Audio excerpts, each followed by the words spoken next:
When the world is burning, why do some people stay calm while others collapse under pressure? Chaos makes most people panic. The few who don't are the ones everyone else can't understand. It's not a secret gift, and it's certainly not luck. It's mental strength, and it's in the mind. Most people spend their lives running from discomfort, chasing quick fixes, and wondering why they feel so fragile. But for you, that ends today, because by the end of this video, you'll not just want to be tough, you'll also have the blueprints for an unbreakable mind. If you're ready for the kind of toughness that doesn't just survive the storm, but learns how to ride the waves, let's get into it. Think about your own life for a moment. How often do you give up, just as things are getting tough? Be honest, how many times have you started a new habit, a diet, a workout, a project, only to quit the second it became inconvenient or uncomfortable? Most people never realize it, but these tiny moments of surrender are quietly shaping your entire future. Are you building a fortress, or are you handing control over to the chaos? Now, here's the truth that most people are too weak to hear. Your mind is exactly like a muscle. If you don't challenge it, if you don't put it under tension, it stays small and fragile. When you only take the easy path, you aren't resting. You're training yourself to break. The moment you feel resistance, a voice wakes up in your head. Let's call him the negotiator. He's the one who whispers that you've done enough, that the weather's too soul-crushing for a run, or that one missed day won't kill your progress. Most people think this voice is common sense. It isn't. It's a survival mechanism designed to keep you small, safe, and mediocre. Every time you listen to it, you aren't just taking a break. You're performing a rehearsal for failure. You're literally wiring your brain to recognize surrender as a valid exit strategy. A mind that scares people is a mind that has fired the negotiator. Negotiations seem harmless in the moment, but they're the silent killers of your potential. Every excuse you accept is a brick in the wall that keeps you from the person you are meant to become. How long will you keep convincing yourself that you've done enough, or you simply don't have what it takes? A strong mind isn't inherited. It only requires work. So ask yourself, are you willing to outwork your own excuses? The strongest minds on the planet don't actually have more willpower than you. They just have less internal interference. Think about Kobe Bryant. Everyone saw the 5 championship rings and the 81-point games, but they didn't see the routine that built the man. It was a decade-long siege, 6 hours of training a day, 6 days a week, for 6 months of the year. Every single year. 2 hours of track work and high-intensity conditioning, 2 hours of basketball skills and 1,000 made shots, 2 hours of weightlifting. Most people call that a hell of a week. For Kobe, that was a Tuesday. That level of discipline doesn't inspire people. It intimidates them.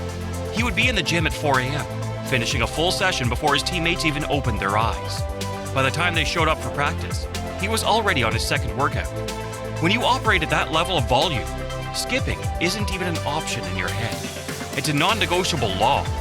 This is the kind of discipline that creates a version of yourself that can't be shaken by anything or anyone. You've spent years admiring that level of discipline, but you've never managed to hold on to it yourself. The reason is simple.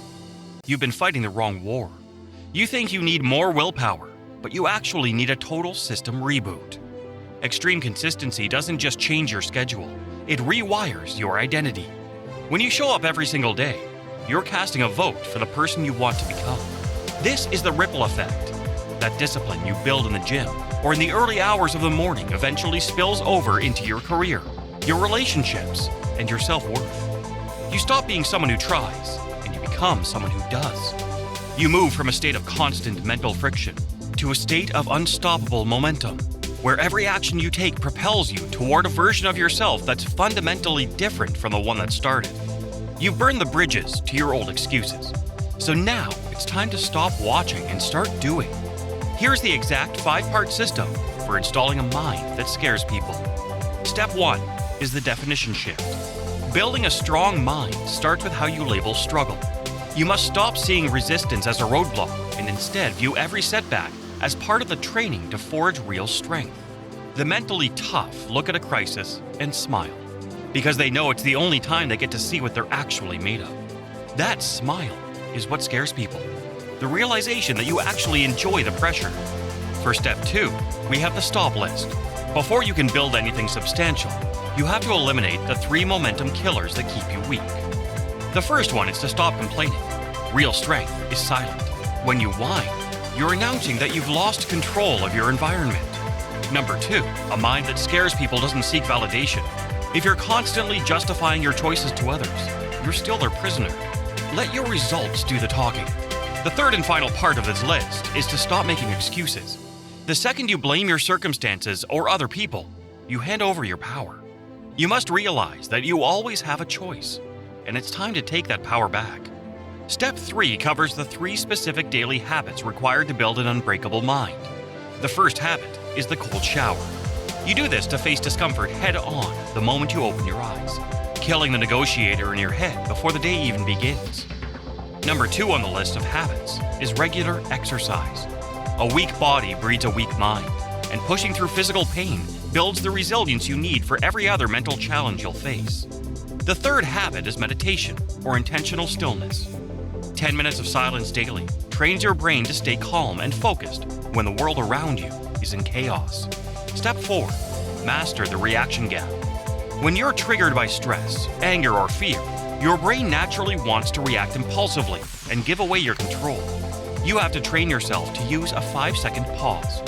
When the pressure mounts, you pause and take a deep breath. In those 5 seconds, you move from your emotional reaction to your logical mind. That gap is where your true power lives. Because if you can control how you respond, you can control the outcome of any situation. Finally, step 5. Stop setting goals. To build an unbreakable mind, you must replace goals with the script. You're no longer trying. You're executing pre-decided if-then commands. If the alarm sounds, then your feet hit the floor. If you feel the urge to quit, do 10 more reps. This is what truly scares people. They see you operating with a precision that feels robotic.